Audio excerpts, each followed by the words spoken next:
September 14, 2007, County Road P cuts through northern Wisconsin like a scar. 2 lanes, no streetlights. Surrounded by dense pine. At 6:47 p.m., a silver sedan pulls into the gravel lot of Miller's Gas and Market. Mile marker 23. Temperature 38 degrees Fahrenheit. Sun sinking fast. 2 college students step out. The driver stretches. The passenger checks his phone. The security camera, above the pump island, records everything in grainy black and white. 17 years later, that tape will rewrite the case, because in the final 5 minutes, a third person sits motionless in the back seat. No one saw them enter. No one saw them leave. And 9 miles down the road, the sedan will be found with its doors locked from the inside. The students are Kyle Brennan, 21, and Marcus Orin, 22. Both attend UW-Stevens Point. Both are heading home for the weekend. Kyle drives. Marcus rides shotgun. They've known each other since freshman orientation. They stop at Miller's because the fuel gauge is below a quarter tank, and the next station is 18 miles north. The timestamp on the pump receipt, 6:49 p.m. The amount, 11.4 gallons. The cost, $34.20. The receipt will be found later, folded in the glove box, along with a campus parking pass and a crumpled napkin with a phone number that leads nowhere. But here's the first question no one can answer. When the archivist at the Pine County Historical Society digitizes the Miller's security footage in 2024, she notices something odd. At 6:51 p.m., Kyle walks back to the car and opens the driver's door. At 6:52 p.m., Marcus opens the passenger door. Between those 2 moments, for exactly 9 seconds, the rear window reflects movement inside the car. A shadow shifts. A head turns slightly toward the camera. The resolution is poor, but the shape is unmistakable. A third person seated directly behind Marcus, facing forward. The archivist rewinds the tape 4 times. The figure doesn't move again. It just sits there. And when Kyle and Marcus pull out of the lot at 6:54 p.m., the back seat appears empty in every frame before and after those 9 seconds. 3 open questions lock into place. First, who was in the back seat? Second, why doesn't either student react to the presence of another person? Third, how does the car travel 9 miles north before it's found abandoned at 8:11 p.m. on a logging access road with no other tire tracks, no footprints, and both front doors locked from the inside? The clock is ticking. The sun sets at 7:03 p.m., visibility on County Road P drops to under 200 feet, and the last confirmed sighting of Kyle and Marcus alive is that grainy footage at 6:54 p.m., pulling onto the road, heading north. The investigation in 2007 is brief and frustrating. A passing motorist spots the sedan at 8:11 p.m., engine off, headlights dark, parked crooked on the shoulder near Logging Road, FR 412. The motorist calls county dispatch. A deputy arrives at 8:26 p.m. He finds the driver's door locked, the passenger door locked, the trunk closed, the hood cool to the touch. Inside, the keys dangle from the ignition. A half-empty soda bottle sits in the cup holder. Marcus's phone is on the dashboard.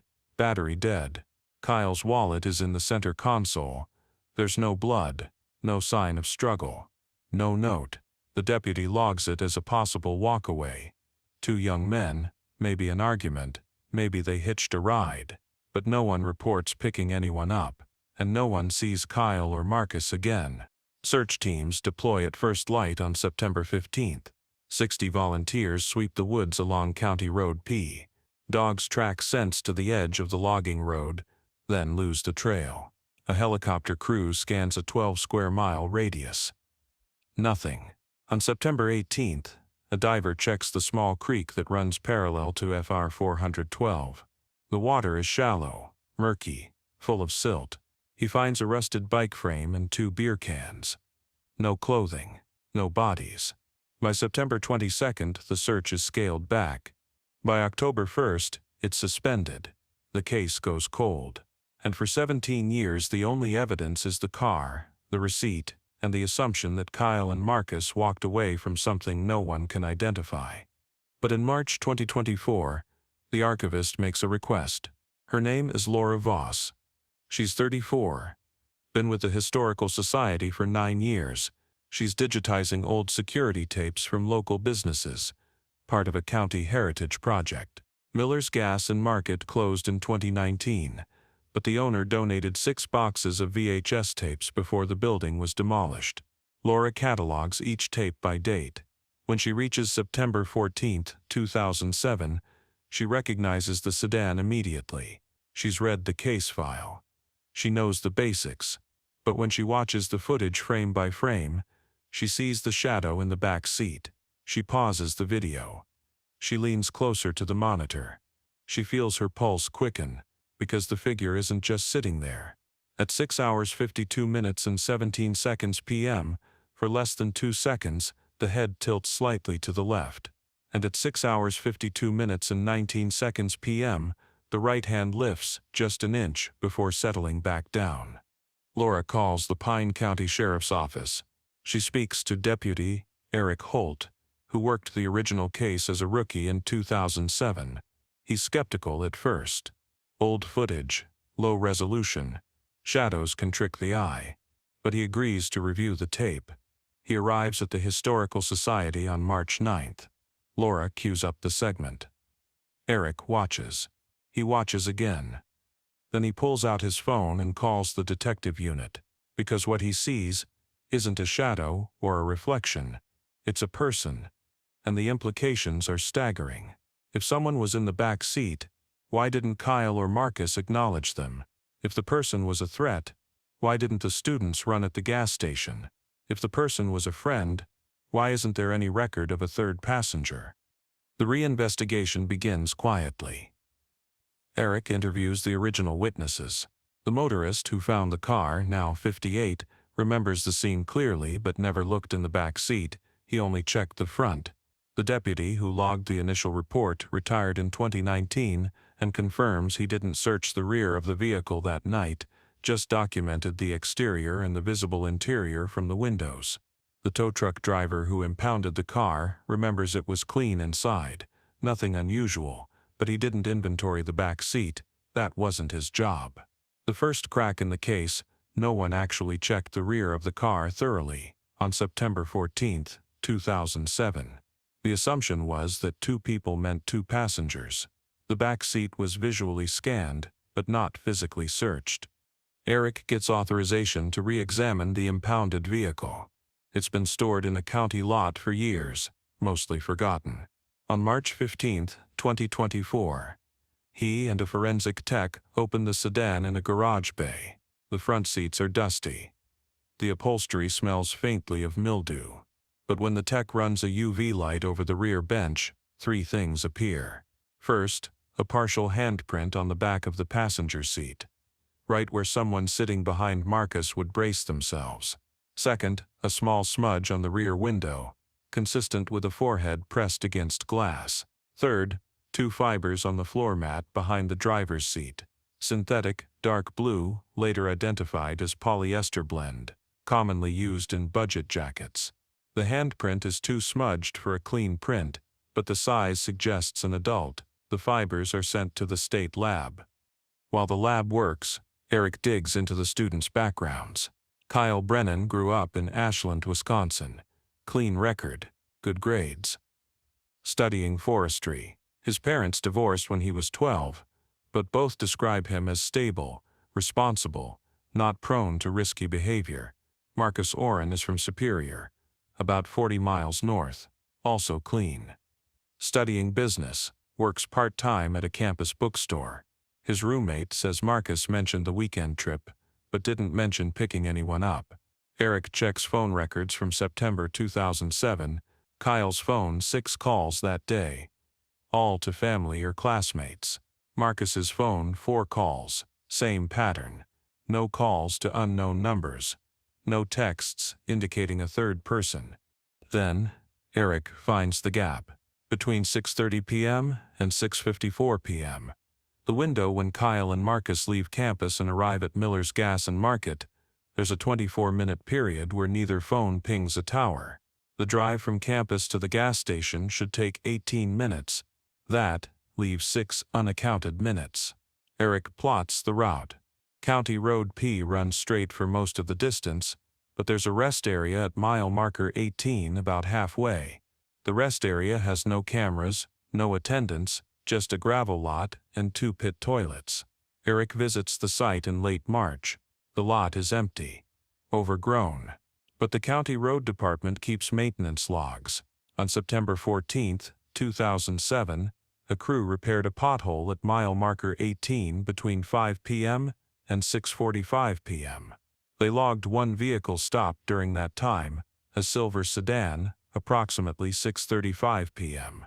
The driver asked if the road ahead was clear. The crew said yes. The driver thanked them and left. No mention of a passenger. Eric contacts the crew. 2 of the 3 workers are still in the area. One, a man named Glenn Marsh, now 61, remembers the sedan. He remembers the driver.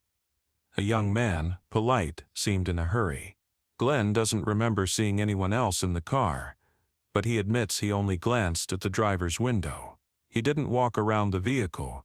He didn't check the back seat, but he does remember one odd detail. As the sedan pulled away, Glenn saw brake lights flash twice in quick succession, like the driver was tapping the pedal. Then the car continued north.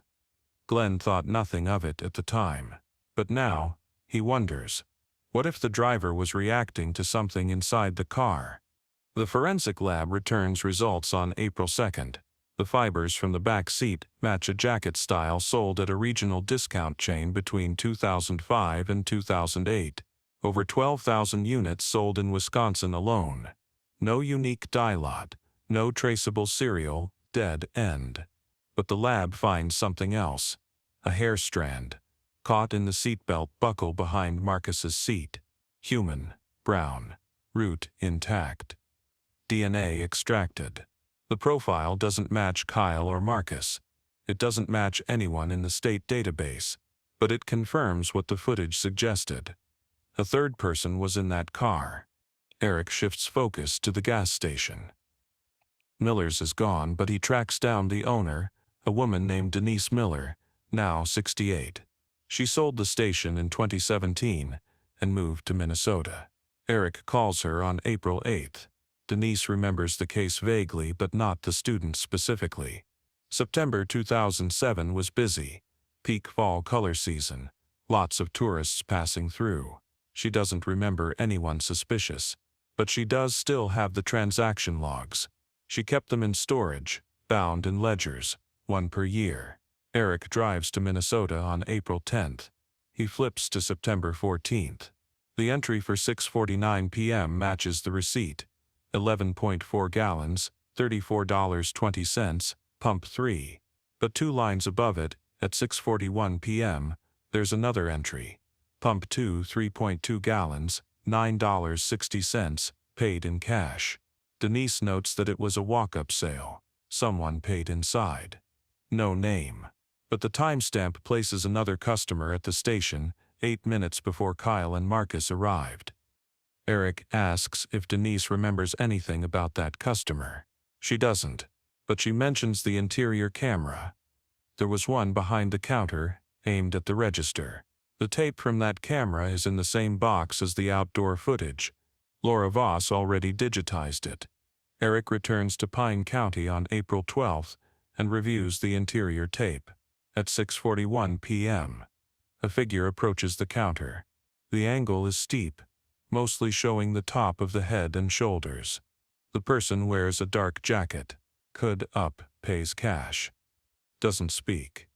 Denise rings up the sale. The entire interaction lasts 22 seconds. The face is never visible, but as the figure turns to exit, the camera catches a partial profile for 1 frame. A sharp jawline, no glasses, no facial hair. The figure walks out the door and disappears off-screen to the left, toward where Kyle and Marcus will park 3 minutes later. Eric freezes the frame. He measures the height against the door frame, approximately 6 feet. He notes the jacket, dark, possibly navy or black, no visible logos. He sends the frame to the lab for enhancement. The result comes back blurry but usable. The figure is male, likely between 25 and 40, medium build. No identifying marks, but the lab finds something else. In the background, through the gas station window, a vehicle is partially visible at pump 2. The color is indistinct, but the shape is consistent with a van or SUV. The plate is out of frame, but the vehicle is gone by the time Kyle and Marcus pull in. Eric runs a theory. The figure at pump 2 finishes fueling at 6:41 p.m. Kyle and Marcus arrive at 6:47 p.m. 6 minutes, enough time for the figure to leave, or enough time for the figure to wait. But why would someone wait? Eric checks the rest area logs again. The road was clear. The figure could have driven north freely. Unless the figure wasn't driving, unless the figure was waiting for a specific car. Eric considers a darker possibility. What if the figure approached Kyle and Marcus at the gas station? What if the figure needed a ride? What if the students, being polite, agreed? It would explain the backseat passenger. It would explain the lack of resistance, but it wouldn't explain the 9-second window when the figure appears on camera. Why only then? Why not before, when the doors opened, unless the figure was already in the car before Kyle and Marcus arrived? But that's impossible. The car was locked, unless it wasn't. Eric checks the campus security logs for September 14th. Kyle's car was parked in Lot J. Permit number 1847. The lot has no cameras. The car was parked there from 8 a.m. to 5:45 p.m., a 6-minute walk from Kyle's dorm. Anyone could have accessed it during the day. The doors were unlocked. Kyle's roommate confirms Kyle never locked the car on campus because the lock on the passenger side was broken. The figure could have entered the car on campus, hidden in the back seat, and waited. But why? The fibers, the hair, the handprint, they all suggest the figure rode with Kyle and Marcus from campus to the gas station, then beyond. But the footage shows the back seat empty before and after the 9-second window. Eric consults a video analyst.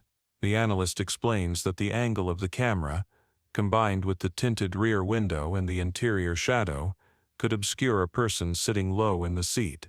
If the figure crouched or leaned forward, they'd be invisible to the camera most of the time.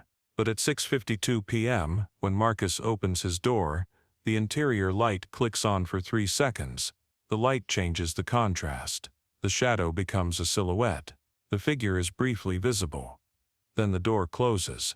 The light goes off. The figure disappears again. Eric tests this. He borrows a similar sedan from the county motor pool. He parks it at the Historical Society. He asks Laura to sit in the back seat, slouched low. He records the car with a security camera from the same angle as Miller's. The result, Laura is invisible until Eric opens the passenger door and the interior light flicks on. For 3 seconds her outline is clear. Then she vanishes again. The explanation fits. The figure was in the back seat the entire time, crouched low, avoiding detection. But that raises a worse question. If the figure was hiding, what were they hiding from? Or what were they planning? Eric drives the route from Miller's to FR 412, 9 miles. At posted speed, 11 minutes. The road is empty at dusk. No houses, no traffic lights. Just trees, and the occasional dirt turnoff. FR 412 is easy to miss. A narrow gap in the pines. No sign. Just a faded Forest Service marker. Eric pulls onto the logging road. It's rutted, overgrown. He drives 0.3 miles before the road ends at a small clearing. This is where the sedan was found. Eric gets out. He walks the perimeter. The trees are thick. The nearest residence is 4 miles south. The nearest main road is 9 miles north. It's isolated, quiet. If someone wanted to stop a car without witnesses, this is the place. Eric considers the timeline.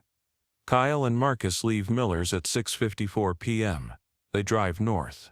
At some point before 7:03 p.m., when the sun sets, they turn onto FR 412.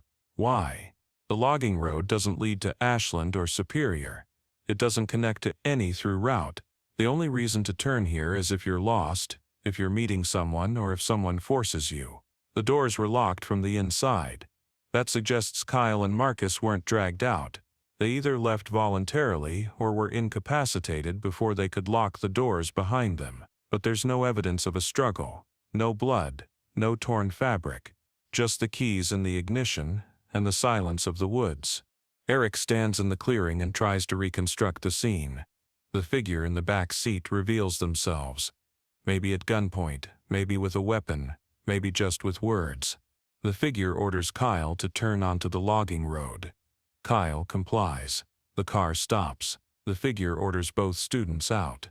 They comply. The figure locks the doors from the inside using the manual locks. Both front door locks have that feature. The figure exits through the rear door, which locks automatically when closed. But wait. The motorist who found the car said all doors were locked. If the rear door auto-locks, how did the figure get out without leaving it open? Unless the figure never left, unless the figure was still in the car when the motorist arrived. Eric returns to the impound lot on April 18th. He checks the rear doors. Both lock automatically when closed from the outside, but both can be unlocked manually from the inside. If the figure exited through the rear door and pulled it shut, the door would lock. But the motorist arrived at 8:11 p.m. Almost an hour after the sedan was last seen. The figure had time to leave. Eric checks the trunk. It's been opened and closed multiple times since 2007.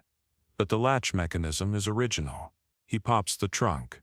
Inside, a spare tire, a jack, a roadside emergency kit, and something he didn't notice before. A small smudge on the interior trunk lid, near the latch release. The smudge is faint, brownish red. Eric swabs it. The lab tests it.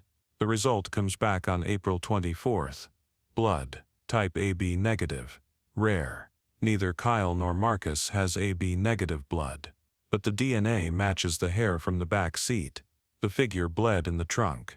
The discovery shifts everything. The figure wasn't just a passenger. The figure used the trunk either before the gas station or after. Eric checks the trunk liner. It's factory installed, no signs of removal. But the carpet near the rear seat release is slightly compressed, as if weight was placed there recently. The rear seat in this sedan model folds down, providing access to the trunk from the interior. Eric tests the mechanism. It works smoothly. A person could climb from the back seat into the trunk, then exit through the trunk lid using the interior release, or a person could hide in the trunk, enter the cabin through the folded seat, then exit the same way. The blood suggests injury. The placement suggests the figure was in the trunk after the car stopped, but why? And where are Kyle and Marcus? Eric expands the search radius. In late April, a county drone pilot named Aaron Cross volunteers to survey the area around FR 412 using thermal imaging and LiDAR. Aaron flies 4 sorties over 2 weeks. On May 6th, the LiDAR detects an anomaly 1.2 miles northeast of the clearing, a depression in the ground, roughly 6 feet by 3 feet, surrounded by disturbed soil and vegetation that doesn't match the surrounding flora.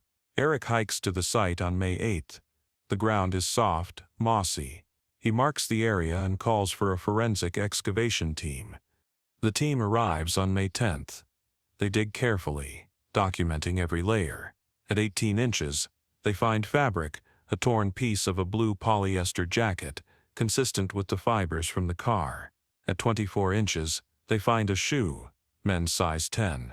A brand sold at campus bookstores in 2007. At 30 inches, they stop. They found remains. 2 sets. The medical examiner is called. The excavation continues under controlled conditions. By May 14th, both bodies are recovered.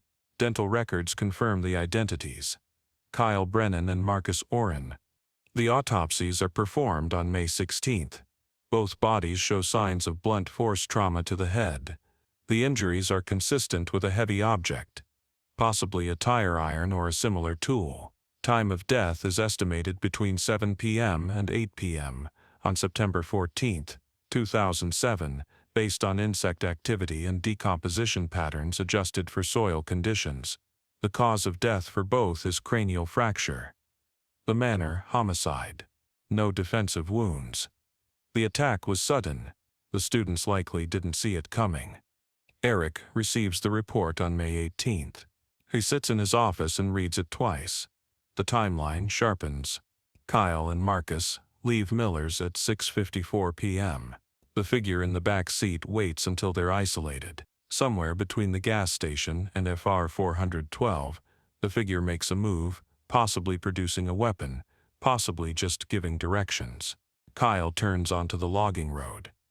The car stops. The figure orders them out, strikes them both, drags the bodies into the woods, buries them hastily.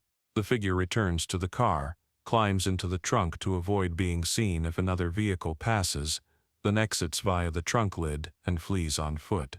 The blood in the trunk suggests the figure was injured during the attack. Maybe Kyle or Marcus fought back briefly. Maybe the figure cut themselves on a tool, but the figure escaped. And for 17 years, no one knew the students were dead, just missing. But Eric still doesn't know who the figure is. The DNA is in the system now, flagged for any future matches. The enhanced footage from the gas station is distributed to regional law enforcement. Tips come in. Vague sightings, half-remembered faces, none credible. By June, the case stalls again. The figure is a ghost. No name. No motive. Just a profile. Male 6 feet tall. AB-negative blood. Dark jacket. Comfortable with violence. Then, on July 9, 2024. A break. A woman named Sandra Lipton calls the tip line. She's 52, lives in Duluth, Minnesota. She says she recognizes the partial profile from the gas station footage. She thinks it's her ex-husband, a man named Evan Reich. They divorced in 2010. Evan was abusive, controlling. He disappeared in 2011 after violating a restraining order. Sandra hasn't seen him since, but she remembers September 2007. Evan was living in Superior, working odd jobs, drinking heavily. He had a van, a dark blue Chevy, maybe a 2003 or 2004 model. He used to listen to it obsessively, tracking accidents, arrests, anything happening on the highways. Sandra remembers him talking about County Road P once, saying it was a good place to avoid cops because there were no patrols after dark. She didn't think much of it at the time, but now, seeing the footage, she's sure it's him. Eric pulls Evan Reich's records. Born 1974. Last known address, Superior, Wisconsin.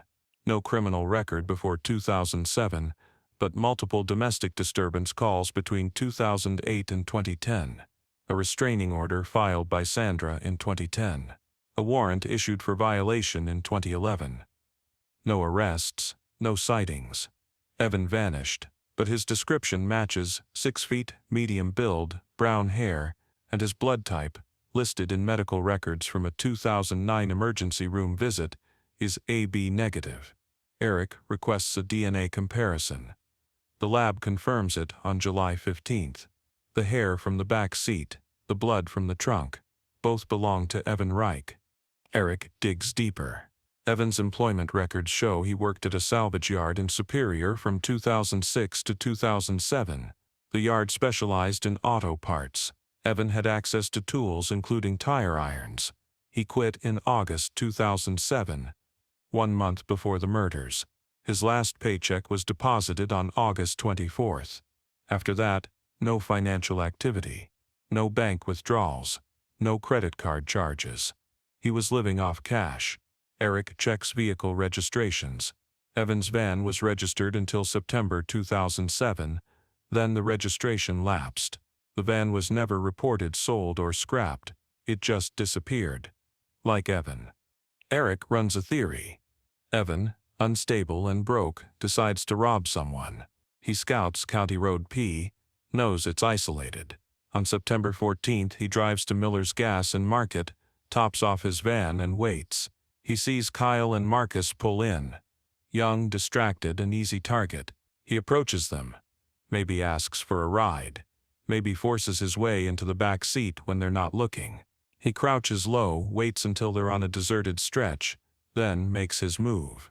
He orders Kyle onto FR 412.